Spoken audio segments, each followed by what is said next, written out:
We're all family, not friends round here. We stay loyal to the end round here. Someone tell me how the enemies. I don't want to be living this for the rest of my life. Cows that we're beefing. All their death threats, but we're still breathing. When we catch one of them, we got. And I kept saying, like, what am I gonna do now? Round here, I might show you with the men round here. With the men. Give a fuck about your friends round here. Get dragged out your bends round here. Dragged out. When it goes down, sides get taken. It reveals who's real and who's faking. Beef comes up. We are supplying them with 40 years worth of information. 40 years? 40 years. Their names come in the media, Mohammed, Abdullah, whatever they are, all these Muslim names. The realists never have to. I'ma show you with a men. And she said she'd been raped. We have serious allegations from children who say that you were involved in the rape and prostitution of them, that you were a kingpin having them trafficked. Listen, don't come with these, I'll come in your home and smash your fucking face in. You don't really want trouble, mate.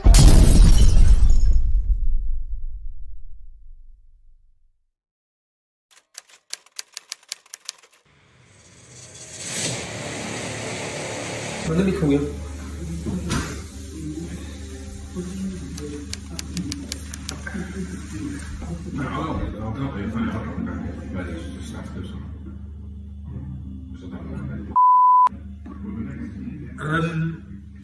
Why not? I'll come meet you.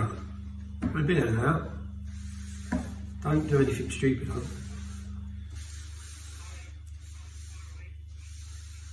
No, I'm actually in Manchester. A minute. Yeah, now, what are you? You just, fucking hell. Where are you? In Telford? Don't do anything stupid. Seriously. Don't. I don't. What's that? No, babe, no. I just think, no. Is your dad nearby? No. Do you want us to come pick you up? Yeah.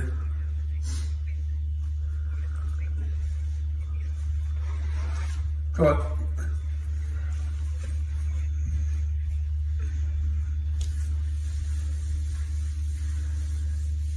There's so much better way to fucking hammer these bastards. There's so much better way that's not going to jeopardise you. What's that? I'm not going to hurt them. I'm just going to kill myself, actually. I'm just going to sit outside here. And I'm just going to kill myself because I can't, you know what? I've got no life. I've got no life ahead of me, and I've got nothing except more issues, like more mental health issues, like more fucking relationship issues. I've got fucking anything else except more shit. So, I thought I've been thinking about it for ages, and I thought I might as well just come back here. Because at least people won't fucking blame it on something else. You know, at least people will fucking know why I did it. Lauren, why don't you? See, as I said, I could drive there an hour, you could drive to me an hour. Why don't you just come to where I am? And you don't, they win then again. Do you know what I mean? They win then again. I think they already won, though. No, but they already won. You know, we were trying to figure out what I could compare rape to, so that other people can like have something that like, so they know how it feels. Yeah, but there is fucking nothing that compares to rape. The only thing that compares to rape is torture. So the only other people, apart from other rape victims, the only other people who can identify with it is fucking people who are victims of torture. That's the only thing I can think of to compare it to. And that's the reason it's fucking illegal. There's nothing to compare it to. And that's why it's so fucking wrong. And they can't see that. They fucking killed me anyway when they raped me. So I don't even know why I've been alive for the rest of the time of my life. Well, Oh man. Please don't do anything, darling. Just come here. I'll come pick you up. We can drive here and let's just talk, because they do win. They win because the potential. I don't even know what to say to you, because I know what they've done, and I can't even imagine how you must feel. I just know that people who love you ain't going to want you to kill yourself or him. And if there's any way of getting you help, I'd help get you whatever help you need. I'll just say please don't do anything stupid, man. And do you want us to come get you, or do you want to drive here? I don't know. I don't really feel like being saved, to be honest.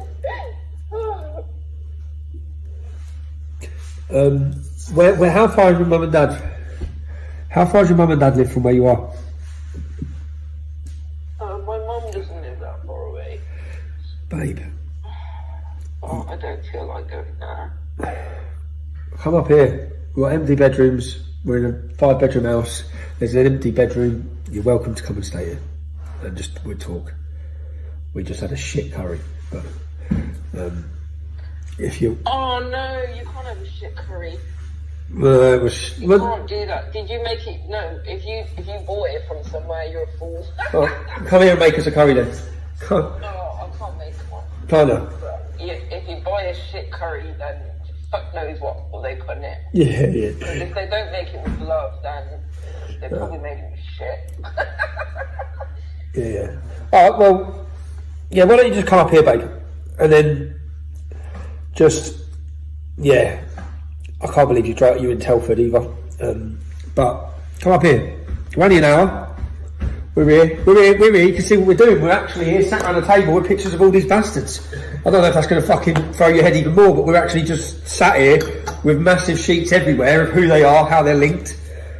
But babe, honestly, they do win. You're another victim then in their fucking murderous spree. So please don't do anything. Because, fucking hell, man. As soon as I heard that voicemail, I was like, what's wrong? Oh, my heart dropped. But you're totally welcome to come here.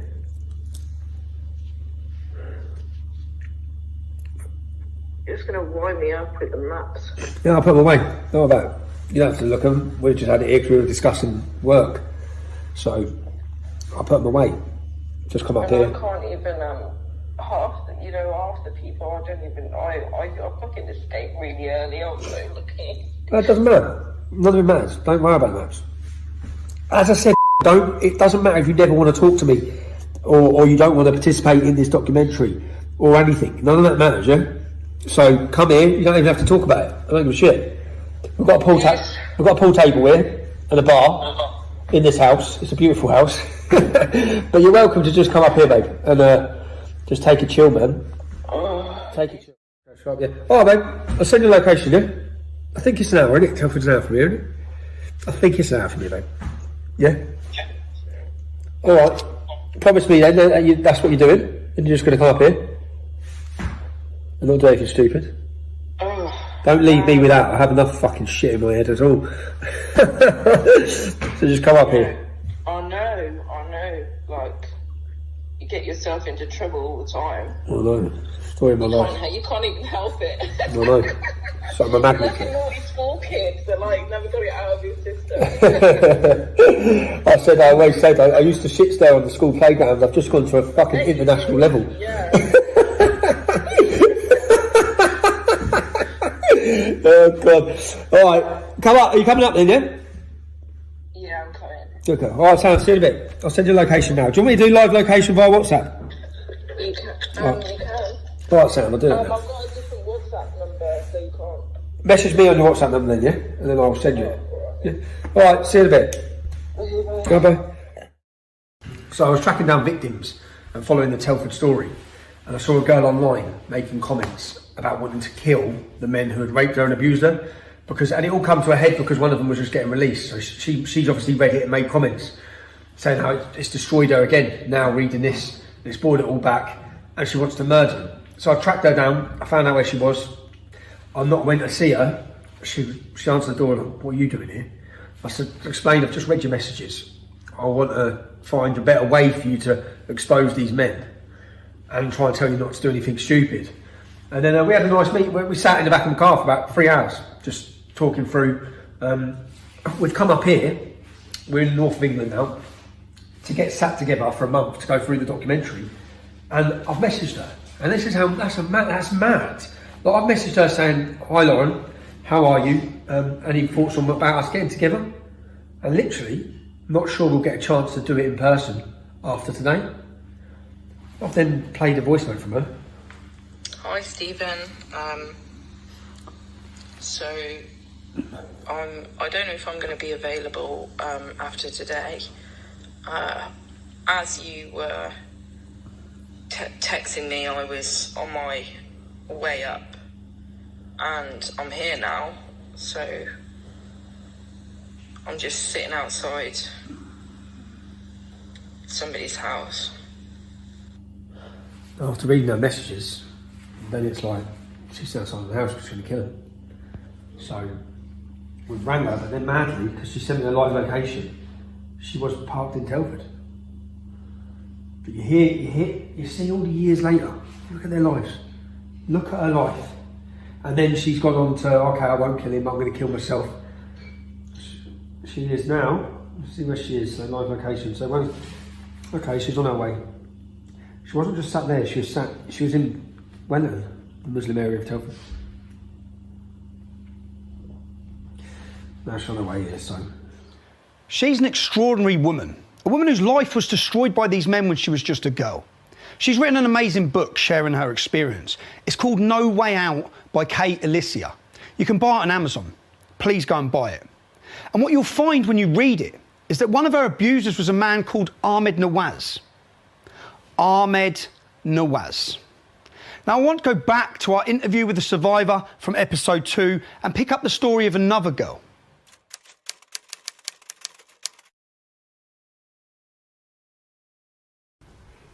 Okay, because I've seen Becky. You was a friend of Becky Watson.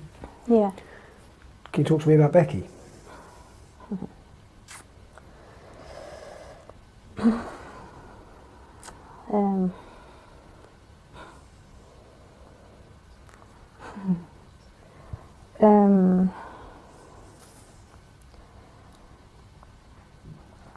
We lived near each other.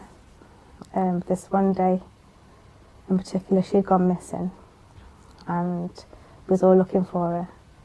Anyway, she was drunk on the park. Some Asian lads had bought her some cider, so she got drunk, and when she got back home, her mum asked me and another girl if we could watch her while she went shopping. And I was sat in the front room with her. I'm 15 and she's only like about 10. And she's just sat in the chair opposite me, you know, like we are now. And I didn't say one word. My other mate was having a go at her, saying, you know, that basically disgusted me for drinking and giving her like a hard time. But I didn't say a word. I just sat there and I just watched her. And you know when you look in someone's eyes and stuff and you can just see through their eyes. And she reminded me of me. But when, yeah.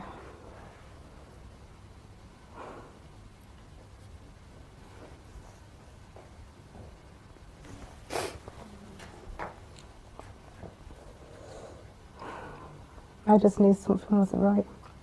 I could just see. And then after then, she went upstairs and she wouldn't let like our friend in. So I started speaking to her, and she told me that how like she just started to get involved with Asian men and stuff like that. She started to get a bit like out of control.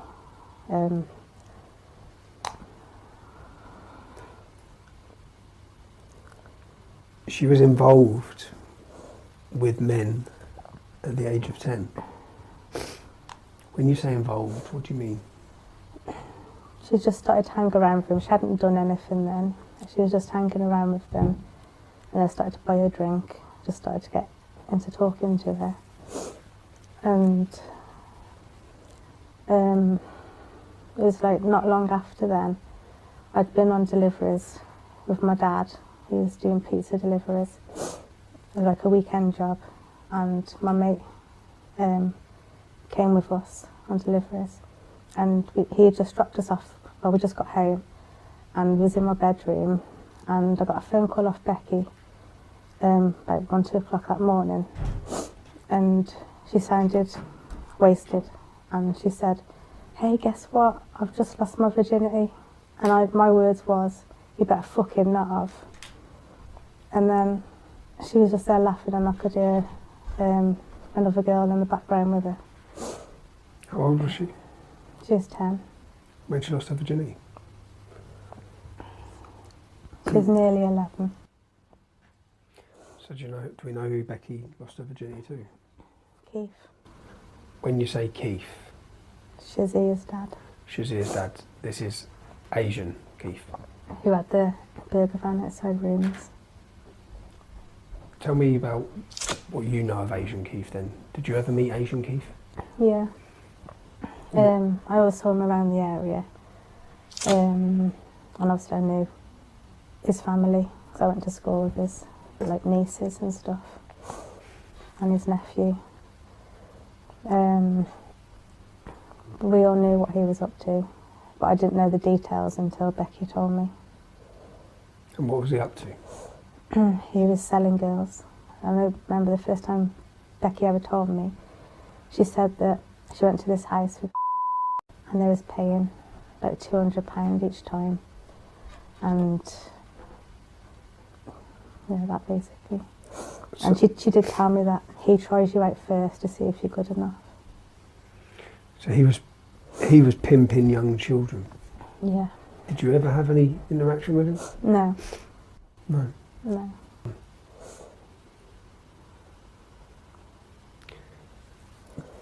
Tell me more about Becky Watson and what happened with Becky.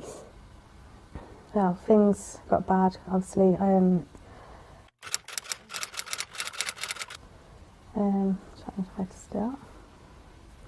I started meeting her from school and things like that. So she did start hanging around with a few other girls her age. And then as time went on, trying to think how old I was. I think I was 16. Yeah, she had just turned, trying to remember, I think she just turned 11 and then I had just turned 16. And I was in Regent Street, there's like a walkway to Wrekin College where the bridge is. I don't know if it's still there, but there was like a bridge. And I was there with Jibby and was drinking. And was waiting for Munchie to finish work. And I got a text on my phone off Becky saying help. So I said to her, "Where are you?" And she said, like at the house, but she had showed me this house near the Wrekin, like a few days before. So I just ran there. I don't even know how I got there, I just ran there. And if you go like round the back of this house, there's like a gate. You go through the gate into the back door. I went and then you're into the kitchen. And as I walked into the kitchen, straight in front of me, there's like a front room. And yeah, that's when I saw what was happening to her. What was happening? She was being raped by knife point. There's like a mat on the floor. And she was just lying on the floor. And who was raping her? I don't know who he was. He was just this like muscly man. He had like really dark, obviously dark hair, but it was like quite thick on top. And he had a really deep voice. Was he on his own in there with her? Yeah. What happened then? I was just screaming to get off her. And then he just turned around, he turned his head back to me, because I was like at the, back of him to the side, like that, but like a really deep voice. And I panicked and I just ran into the kitchen and I got a knife and stabbed him in the back. And then I just screamed at Becky to run. and we just ran. And I phoned a couple of lads I know from Birmingham, because I just thought we needed to get out of Telford, and I asked if they could come and get us, and they come and picked us up, and they took us to Birmingham. But then Keith was ringing Becky up, going mad, and said that I'd killed the man. So then, obviously I got scared thinking I'm going to jail and things, and Becky said she'd take the blame because she was younger. But I said no way. And then it's silly, but we performed like a ceremony thing where you slash your hands and rub them together and you become blood sisters.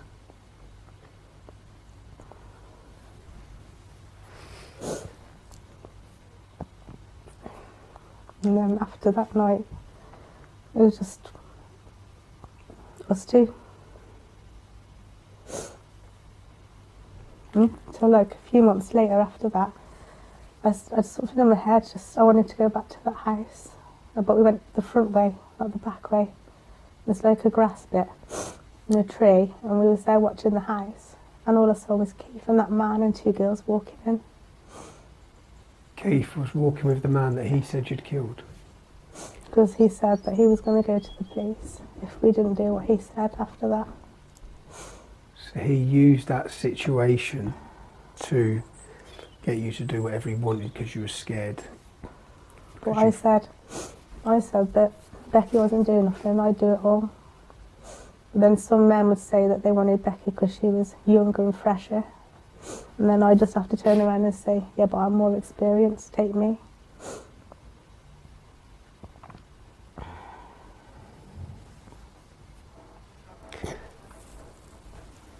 And Asian Keith's now, where is he now? He's dead. He's dead. Do you know if he ever faced any justice? No.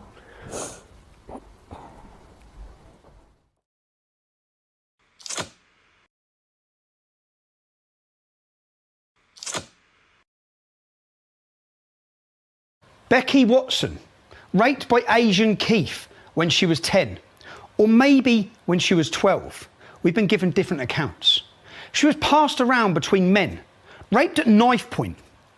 Asian Keith died in 2015, aged 61, without ever facing justice. What happened next to Becky? Becky was killed by a man called Ahmed Nawaz. Tell me what happened. How did Becky die? Well, she'd rang me. I was at home giving my mum a massage, and she rang me up one night and she said that her mum had hid the fags, so can I bring her a fag? And I said, yeah, I'll be about 15-20 minutes. So I went down to she said to meet me at the youth club on Martin Drive, Brooklands. So I went down there, and as I got there, just literally got there, Ahmed Nawaz pulled up in his car, and the youth worker, Juanita, I always remember her name, she was stood there, and then I just put my back away to Ahmed, and I said to her, don't let me go over, keep me here.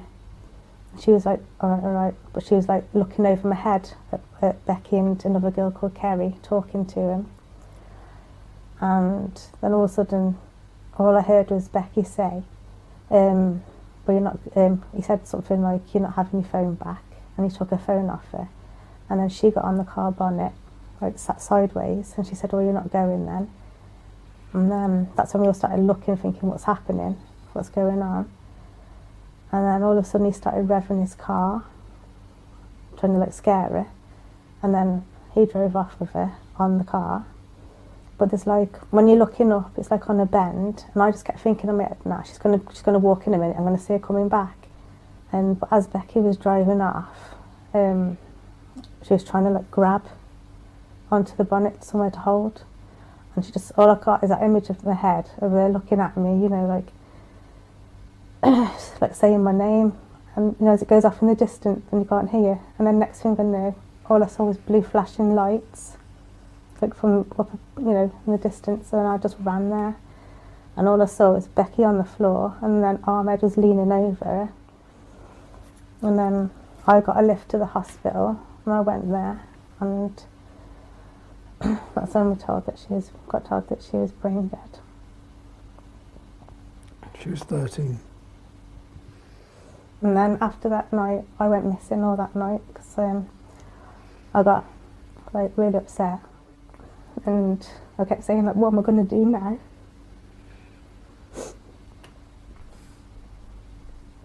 So I started smashing my head to try and make myself brain dead. And then I didn't know who else to ring or where to go. So I was trying to ring everyone in my phone book because I didn't want to go home. And then I rang up for a taxi, but Amy answered the phone. That was Bugs's taxi firm at the time. Bugsy had a taxi firm? Yeah, I think it was called Fast Line or something back then. And then what happened? She got someone to come and pick me up. I can't remember if it was him or some taxi, because I wasn't with it that night. She got a driver to come and pick me up and brought me to the office to her. And then when she finished work, she took me back to her house. And then I stayed there the night. And then the next morning, the police picked me up from there and took me home. Now, Ahmed Nawaz was charged with manslaughter, but pleaded guilty to causing death by dangerous driving. He got 3 years for killing Becky. He was out of jail in 15 months. It was reported as a prank gone wrong. But was it? Was it death by dangerous driving? You see, the background to her tragic killing is very important. And then going out with Imran at the time, but then she started seeing Ahmed behind Imran's back. But we didn't know this at first. And then one night Ahmed had picked me and Becky up when we was walking. And he said he'd give us a lift home, but he didn't take us home, he took us up the Wrekin. And what happened up the Wrekin? He said that I had to sleep with him, or so we couldn't go home. But I said, I'm not doing it, she's here, or Becky's here. So then he made her lie on the floor with a coat over her head, in the back. And then me and him went off, and I had to have sex with him. But while that was happening, the police come. The police come whilst you was having sex with him up the Wrekin? And I just literally, we jumped up and started walking, and then they checked all in the car, but they couldn't see anyone because she was on the floor. And then after that, I told what happened because I didn't know that she was sleeping with him. She was still with Imran. And then this one night, we got the phone call. Me and Becky was at mine in bed, and we got a phone call. They wanted me to go to the bottom of my street. And then Becky was like, you're not going on your own. And I said, I'll be fine. So I went to the bottom of the street, and he just went, get in the car now. So I sat in the front, and Becky got in the back with Michelle and Sam. And he drove to the Brooklands, to the back of the shops in the car park. And he went, get out now. So I got out, and I thought, he's going to beat me up or something now. And then he pushed me against the wall. He was in front of me. And then he just grabbed me by my head and threw me onto my knees. And then he basically stuck his penis in my mouth and wouldn't let go of me. And then when he finished, he still wouldn't let me go. And then he weed in my mouth. And then I just literally spat it out, being sick. And he just got up and walked off and goes, get in the car.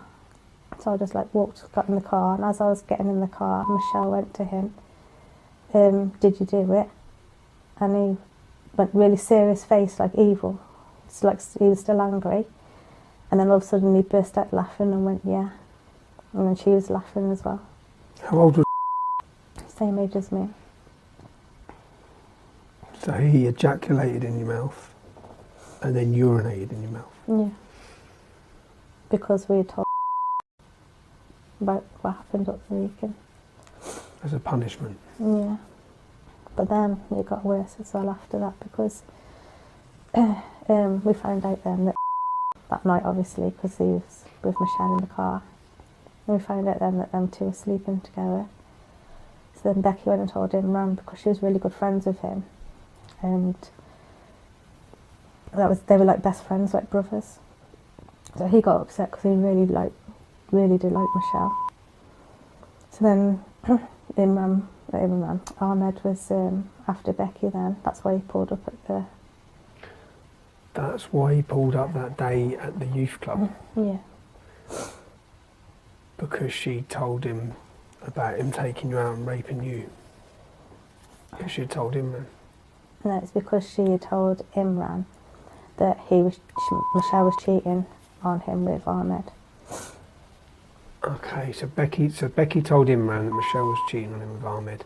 And about what happened with me. And about what happened with you, and that's why he pulled up at the youth club that day. That's why she's dead. Okay.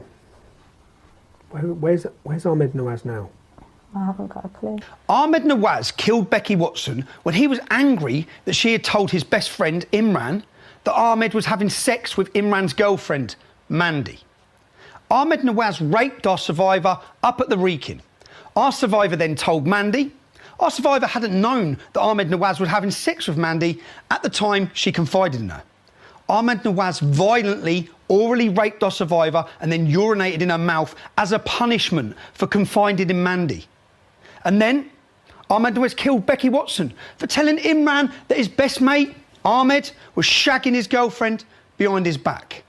Ahmed Nawaz got just 3 years for killing Becky Watson. He didn't face justice for any of the violent rapes of young girls, including our survivor, leading up to the killing of Becky.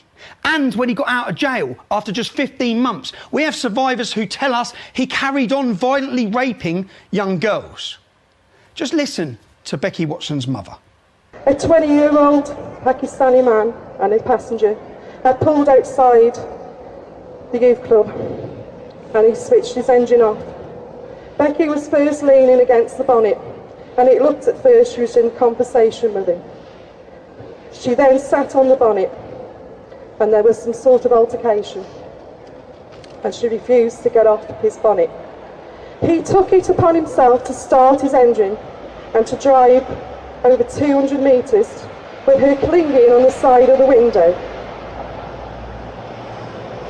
And this was in front of all her friends, and at some point she fell off and sustained a head trauma. No other injuries or marks. I arrived at the scene with her 12-year-old brother to watch helplessly as the emergency services tried to resuscitate her lifeless body. 3.5 grueling hours later, I was told that she was brain dead and her life support had to be switched off. And the worst thing I had to go through was tell her 12-year-old brother that she's going to have to say goodbye. I read in the statements that the passenger kept telling the driver to slow down and pack it in. He did this in cold blood anger. It was no prank, only his pranks and still her. Because how dare a 13-year-old white girl not do as she was told and show him up in front of his friends. He got 3 years and served 15 months. The police never asked for a phone and they were fully aware of what happened 10 days prior and all the other times. And yet, the chief superintendent visited me within days of Becky's death and stated he did not want her death to be classed as a racial attack. I told him he needs to open his eyes as there's something going on in this town and it involved Pakistani men and young girls and drugs.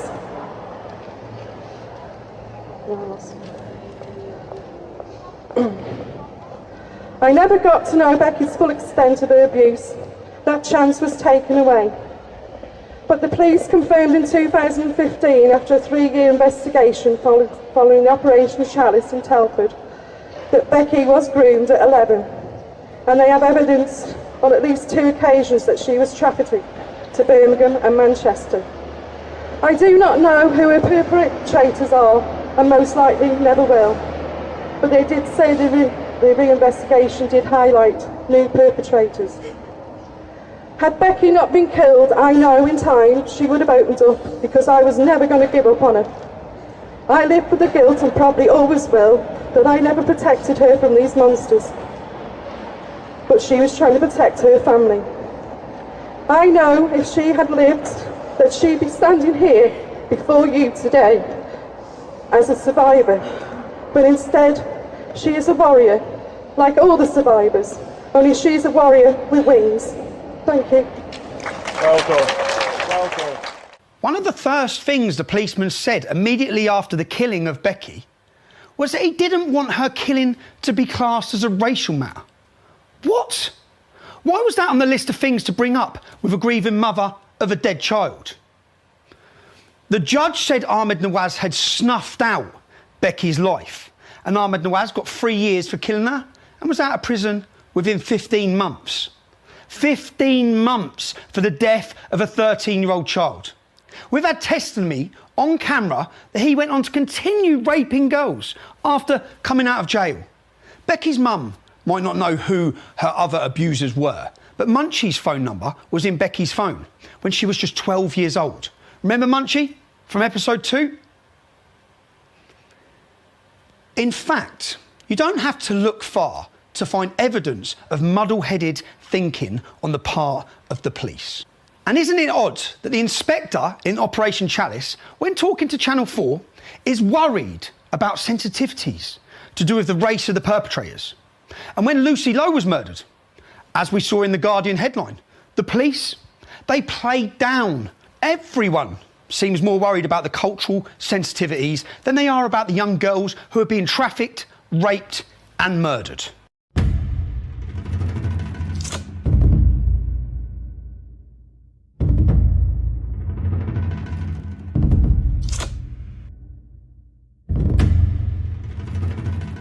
So what did Telford Chief Superintendent Tom Harding have to say in 2018 about what's been happening on his patch? Oh, that's not good. Not good at all. He said that the sex crime claims were sensationalised, and a memo was sent around the police, saying most of the sex with these little children was consensual. You know, the 10, 11, 12-year-olds. Consensual sex, Tom? Not really, mate.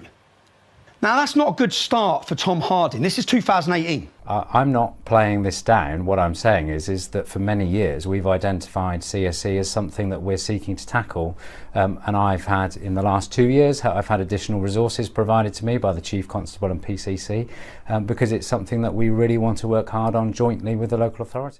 I'm going to translate that limp-wristed, mealy-mouthed political speak for you. What he's saying, number one, they're seeking to tackle child sexual exploitation. That's his intent.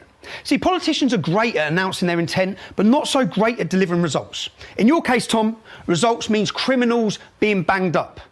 Number two, in the last couple of years, they've had additional resources provided. He wants you to know his failure in the past is nothing to do with incompetence or corruption, which it is. He wants you to know it's nothing to do with that. It's because he was short of resources. Number three, not resources to get you for traffic offences or anything like that. Resources to deal with child rape. Number three, he really wants to work hard on the problem, jointly with the local authority. More intent, and he wants you to know it's not just him who is failing, it's the local authority as well. Well, what does working hard or smashing child raping, drug dealing, Pakistani gangs look like? What does that look like? That's the question you're asking yourself. Have a look at this. In this photo, you will see Bugsy. Bugsy's our main alleged gang leader of rapists from episode 1. You'll see Crowie. Crowie is Munchie's brother-in-law, you know, Munchie from episode 2. The ones accused of raping little girls and drug dealing. They're the Benallis, that's their gang name. Now, sitting down, here they are, sitting down with various police leaders, including Tom Harding and the Police and Crime Commissioner. Tom Harding left West Mercia Police in 2020 and apparently took some of his best practice to Gwent. Newsflash, people. If he's an inadequate, clueless idiot in West Mercia, he'll be an inadequate, clueless idiot in Gwent. But that's what happens in the police, you see. If you're useless, you're reassigned. Now, in a world where terrorist attacks by followers of Islam are immediately labelled nothing to do with Islam, inquiry into the doctrines of Islam immediately labelled Islamophobic, and so-called non-hate crime incidents policing is used almost entirely to silence discussion of Islam, look at Harry Miller's victory over the College of Policing. So, who are the Benallis? We're all family, not friends round here. We stay loyal till the end round here. Someone tell me how the enemy's sleeping. It must be cowards that we're beefing. All their death threats, but we're still breathing. When we catch one of them, we got Section 18 him. GBH with intent round here. I might show you with the men round here. Give a fuck about your friends round here. Get dragged out your bends round here. In the last episode, we saw the police in Telford kneeling, taking a knee at the feet of Akib Khan, his hands on their heads, and Bobby Khan tweeting how the Benalis have got the police under control. It actually seems like that to the rest of the country. The police are under the control of the Islamic community in Telford and every other city. The Benalis have got the police under control. Izzar says the police want a truce. Who are the Benalis? These are the Benalis. Bugsy, Charlie, Munchie, Crowie, Izzar, Akib, Akil. All of our so-called men who are alleged to have been involved in the rape of children in Telford in our previous episodes are Benalis. You might ask yourself, how and what are Telford police doing to tackle this epidemic of Muslim rape gangs? This is what they're doing. This is the most senior ranking police officers from West Mercia Police. This gentleman is the Police Crime Commissioner. Next to him, or across from him, is the head of the police. This gentleman, it's his job to prevent sexual exploitation of children. Now, this is Bugsy from episode 1, the main child trafficker from Telford, standing directly next to, having his photo taken, directly next to the man whose job it is to prevent sexual exploitation of children. Now, you remember Munchie from episode 2. This is Munchie's brother, standing directly behind the Police Crime Commissioner. Do you have any faith that these officers are tackling these gangs? There is no way that their intelligence system does not tell them that they are drug dealers, they are gangsters, and they are trafficking children. But they do not care. They are more interested in taking their photos for diversity.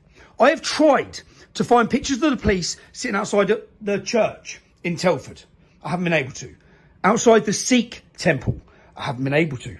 Outside the Hindu temple, I haven't been able to. All of these men, all of them, including him, are directly linked to gangs that rape children in Telford. And this is what your police force are doing. This is community policing at its dumbest. And it's a model that's being replicated across our country. If it was working, people like Bugsy, Charlie, Akil and Munchie, they would have had to answer by now for the multiple allegations made against them. But they haven't had to answer them. They haven't faced justice.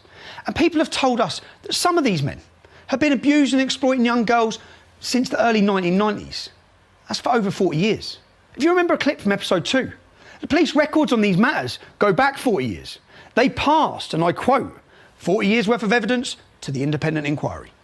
If these men had been pursued and prosecuted from the start, so many girls' lives would have been saved from misery. Don't get me wrong, there are good police in Telford.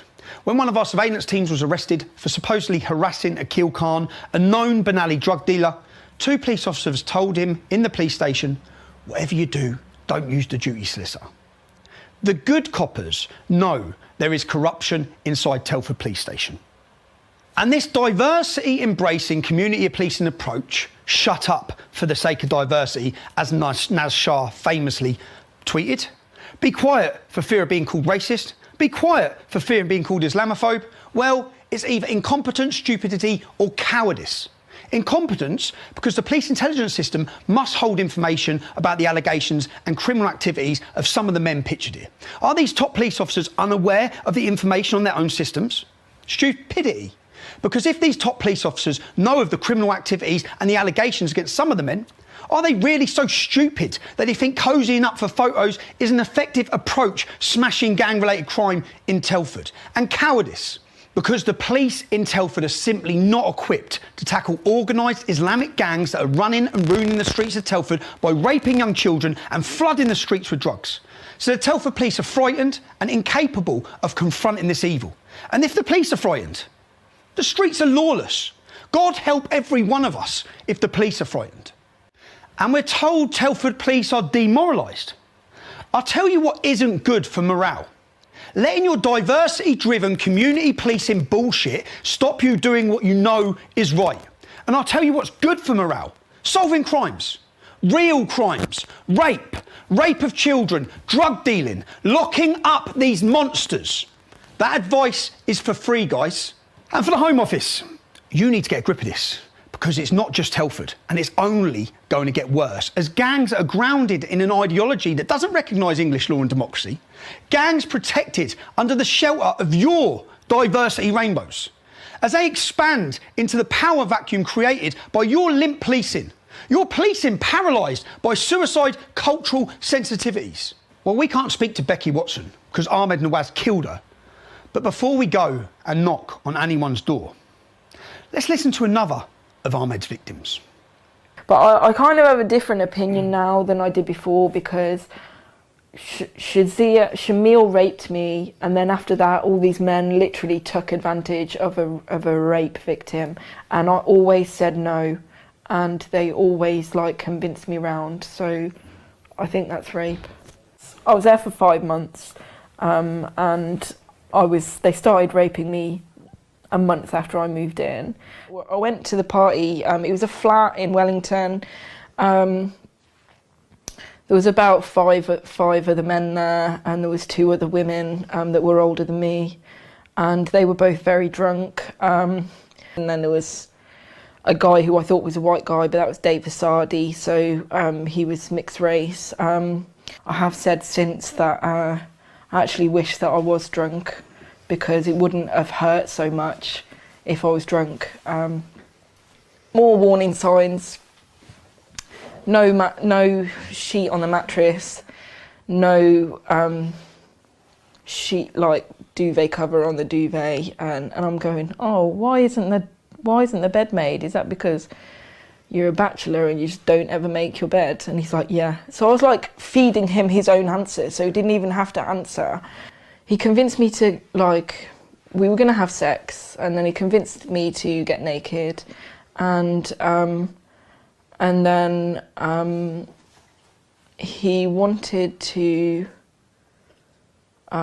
he suggested, like, doggy style, so then I got into position, and while I was, like, on all fours, instead of like, having normal sex with me, he raped me anally. I didn't know he was going to do it.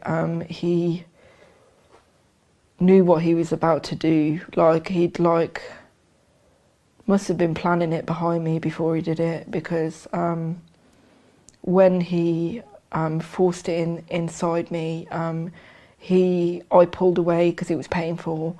And he was already ready for that, so he knew that I was going to pull away, and he just pushed his body into me, and just pushed his body into me until I got caught between the headboard and his body. So my shoulders were all like crushed against the headboard, and I couldn't move, and I was screaming at him to stop, because at first I thought he'd just got the wrong hole by accident, but he carried on, and he didn't stop, and it was really painful, and he was really hurting me, and I smashed my head on the headboard, and I just literally I was pinned down until he had finished. And then as soon as he finished, he ran out of the room, and then Manny came in, and I was a bit like in shock, and a bit like trying to think, what do I do next? And I was just going to put my clothes back on.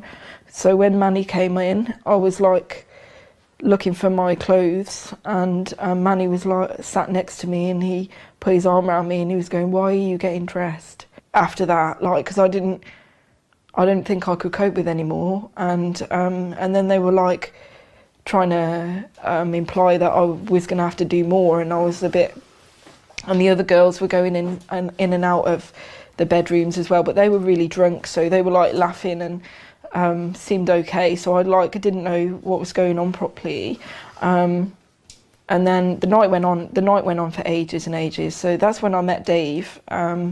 Dave was just like filling me in. He was like, what is a girl like you doing here in a place like this? This is where, like, do you know what Ahmed does? Ahmed Ahmed finds these girls on the street. He just picks up random girls on the street, chats up random girls on the street, and brings them to this party to have sex. So it's their fault, it's the girl's fault, because they came to a party with somebody that they just met. So yeah, Dave was definitely on Ahmed's side, but he was just surprised that a girl like me was there, because from what he knew about me, I wasn't an idiot. So why did I get in the car with Ahmed? Like, the girls that normally get into the car with Ahmed are stupid girls, you know. So I think he was thinking along that line. So he told me that Ahmed brings these girls to the party, gets them drunk, and then has sex with them. But the way that Dave described it to me, it was definitely rape. So he told me that Ahmed, so he was telling me stories, and he was laughing and joking about it when he said it. He was saying, like, girls come out of the room screaming and crying. So he was describing some really disturbing things to me. He said that Ahmed always rapes them anally, and brings the blood, always wears a condom, and brings out the condom to show to his friends in the at the party afterwards. And but Ahmed wanted to know that he'd rape me, so he'd say things like, in reply to that, he'd be like, oh yeah, well, it was really turning me on when you were screaming for me to stop. He had invited everybody into the room, all the men into the room, while I was naked in bed, and I was really embarrassed, and I felt like trapped under the covers because I was in a state of shock anyway after being raped by him, and I was kind of I felt like I couldn't get out of the bed because I was naked otherwise, so like I felt trapped in the bed, but nothing happened at that point. But I didn't realise like how normal that was for them. I wasn't expecting it, and I didn't know how to deal with it. So when Dave was like telling me he knew me and telling me that things about Ahmed and stuff, then I thought Dave would help me. So I sat next to him the whole time, and I wouldn't let anyone else talk to me. And he said he was going to take me home. So I got a bit excited about that. And because the thing is, I was going to escape anyway, but when he offered to take me home, I thought that was a better solution. I was going to leave. I thought we got up to go, and I thought we were going, but he just took me into one of the other rooms, and I was so disappointed.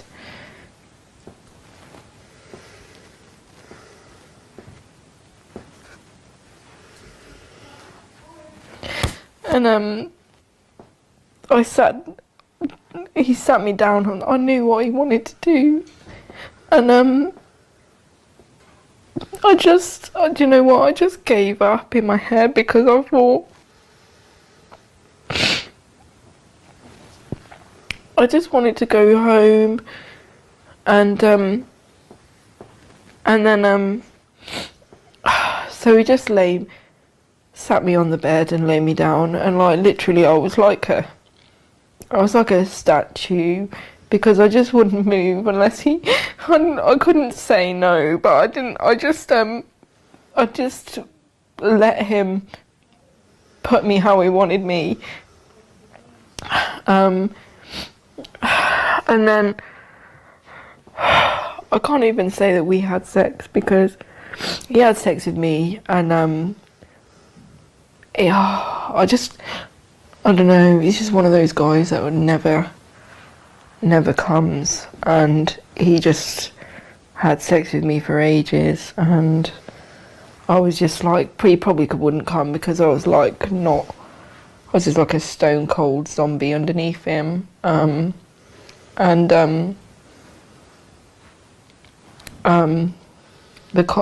was used the condom dried out. I could feel it was all dry, and I wasn't enjoying it at all. Like, not that you're supposed to anyway. It was hurting and it was itching and it was horrible and it wouldn't finish, and you know, it started getting light outside.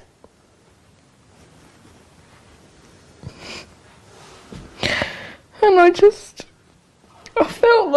felt dead inside, honestly, because like, who would even put up with that? Like, there's no point to it. Like, I couldn't even say anything. I couldn't even complain.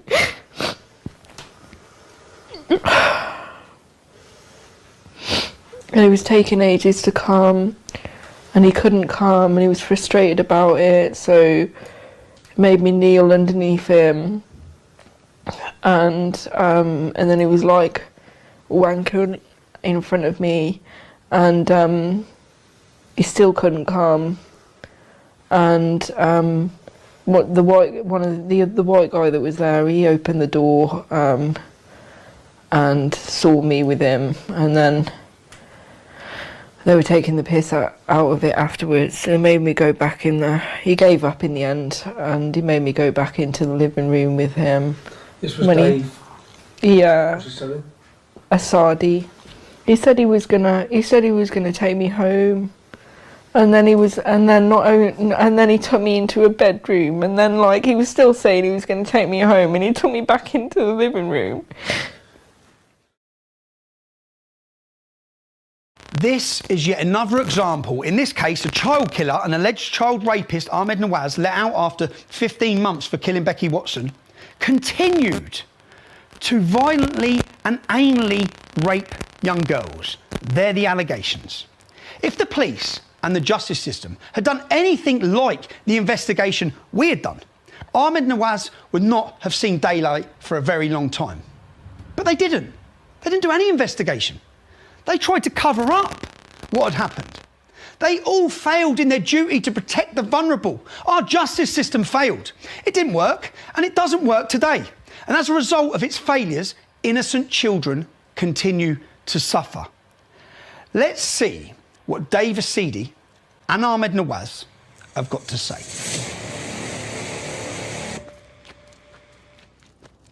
Dave? Mate, I'm wondering if you can help me with some allegations about an old associate of yours called Ahmed. God, can you stop filming me, please? I'm on about an old associate of yours called Ahmed, mate. God, I've seen your shit, mate, yeah. on the telly, yeah? So I want to ask you about an old associate. Yeah, I know that name, yeah. Yeah, you used to attend parties. Parties. You was at houses with Ahmed Nawaz. You was at houses with him. Please stop filming me. Yeah, you was at houses. Mate, I just want to see if you've got nothing to hide, you answer the questions. I haven't got nothing to You know hide. Ahmed. What was your relationship with Ahmed? I know of him, yes. Can I show you this? Can you just stop for a sec so I can show you this, yeah? Yes. Please stop filming me, please. Yeah. Stop, please. Look, can you watch this? Can you watch this? Why is he filming? Can you watch this? Listen. Listen to it. Get round the front. Can you stop filming Yeah, me, listen please? to it. Right, ready? Do you want to listen to it, mate? Because your response is needed. Your response is needed. Wait, just stop. I choose to participate in... Can you stop filming Do me, you please? want to listen to what the girl's got to say?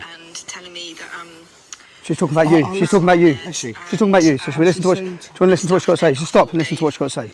Would help me, so I sat next to him. So she's just been anally raped by Ahmed in a house. Anyone else talk to me? That's real bad stuff, stuff, mate. Then you've sat down next to her. You said you're going to take her home. I got a bit excited about that. You said you was going to take her home from this house after she got raped. Yeah, that probably... I don't know who's been raped and who's not. But do you remember her at the house? And you said you were going to take her home? I recalled her face, yeah? You recall her face, yeah? Yeah. Well, carry on listening. Sorry, were you going to say something? Oh, God. Carry on listening, because you're a witness to what happened. Just stop. Okay, yeah. Stop for a sec. Stop. Because just stop for a sec. I don't want to be filmed. No, just stop for a sec. Yeah, Okay, I don't well, want to look, be filmed. look. Stop fucking filming me. Listen to what she says. Listen to what she says. All right. I was like... She was excited because you were going to take her home. Okay. So disappointed. But then what? Listen. You recognise her, don't you? Yeah, yeah, I do recognise her. Do you recognise her? And he sat me down on. I knew what he wanted to do. Me? She's on about me, yeah? In one of these parties with Ahmed Nawaz? I've never been to any parties. You just said you recognise her and you're aware of her. Yeah, I do. I know who she is. Yeah, I remember her. Yeah, you do remember. Yeah. And simple question then, Dave. Did you rape her after Ahmed Nawaz raped her? No, sir. No way. on the bed and lay me down, and like literally, I was like. Was you at this party? Was you at a house with her? I've never been at any party. Was you at, not a party, a house where Ahmed Nawaz was raping girls? No. Your comments were that he takes girls there regularly. My comments. Put me how he wanted me. You know Charlie, he's present in this house as well. Is he? Okay. I don't know. He's just one To be honest, he wanted to rape her. You didn't let him rape her. I don't listen. But he wanted to rape her. Had sex with me for ages. Don't listen. It seems like you had a problem ejaculating. I had a problem ejaculating. I was just like a stone cold zombie underneath him. What was your relationship with Ahmed then? Ahmed, relationship, we have no relationship. What were these house gatherings about where girls were taken in and out of rooms and raped? I don't fucking know. You don't know? Well, Charlie was there. You know Charlie? To be honest. You know Charlie because Charlie's cousin is the main rapist and their family were the main rapists from this town. Okay. Well, his uncle Keith, Asian Keith, is now him and his sons. You should go and probably speak to them. I'm going speaking to anyone who've got allegations against, and you're one of those people, Dave. What do you have to say? Nothing. Well, look at the pain in her face. Look, she's crying. Yeah. I feel deeply for her and traumatic experience, but unfortunately, it's got nothing to do with me. So can you stop fucking throwing me? Why would she be saying that you were there? Why would she be saying that you've raped her? Explain that. Very clear. She knows you. Dave Asidi. That's you. You were in this house. So what you're saying is. I've raping people. I'm not saying. I'm saying that there's girls. You was at a house, which you recognise her from the house. You've already said that. Yeah, I recognise the face. You recognise her from the house. Okay. Yeah. You were present with Charlie. Yeah. Charlie's cousin and family are the main Pakistani rape gang from this town. You know Ahmed. I don't think so, mate. What don't you think? They're the main rapists. Asian Keith. And his sons. Unfortunately, it's got nothing to do with me. So why would this girl name you? Why? Were you in these houses? Yeah, listen, I've sorted this out with the police. Okay, and to be honest, nothing to do with me. Was you present in houses with Ahmed and young girls? Houses? Was you present in a house with Ahmed Nawaz and young girls? I think I was there once. You was there once? This time, with her? That time when she was there, but I never fucking... And that time when she was there, she was anally raped by Ahmed. She came out of the room, she was upset. Okay, maybe so, but I don't know fuck all about that. But you laughed because you said he always takes girls in there. No. You said he always comes out and shows the blood. He always comes out and shows the blood. What was the idea of the house gathering then? What was it? What was it? If there was girls going in and out of different rooms with men, and men all one by one. Well, my friend used to live, my friend lives there. Which friend? My friend Charlie. I used to be friends with Charlie. Yep. Okay, and I was just simply going to see him. There was no party or... Was there girls getting taken in and out of rooms? No. No? I was working at the time and I got there, to be honest, I used to go and see him after work. So I think anything might have happened, definitely happened before. So what you're saying, this girl's just randomly making up about you? No, I'm not saying she's making it up. I'm saying I wasn't fucking there. That's what I'm saying. Maybe she met me around that time zone, but to be honest, no. I don't participate in anything like that, mate. I don't appreciate you asking me if I would like to be filmed. This is your right to reply? Yeah, I'm replying. I've replied. I've told you, nothing to do with me. I don't rape girls. I've got nothing to do with anything. What was your relationship with Ahmed? We friend of a friend. Long time ago. We was young, basically. Okay, let me ask you another thing then. So, friend of a friend. So you were aware at the time that he was in, that you were associating with him, that he'd killed a 13-year-old girl. Yeah, I heard about. He'd already killed her off the grapevine. Yeah. Who he was sexually assaulting and abusing as well. Yeah. Okay. And then you're in a house with him with other girls. No. You've just said you was. You remembered and said you was there with Ahmed. Yeah, once. Yeah? There's one time. Once you was there. There was some girls there, but there's some girls there. No fucking sexual activity whatsoever. No. No rapings, nothing like that. To be honest, I'm innocent, man. I do not wish. You know, I've asked nicely, move your cameras from my face. I don't want to be associated with stuff like this. Unfortunately, you are associated. How? Then you're in a house with him and other girls. I had an girls, accident. Girls are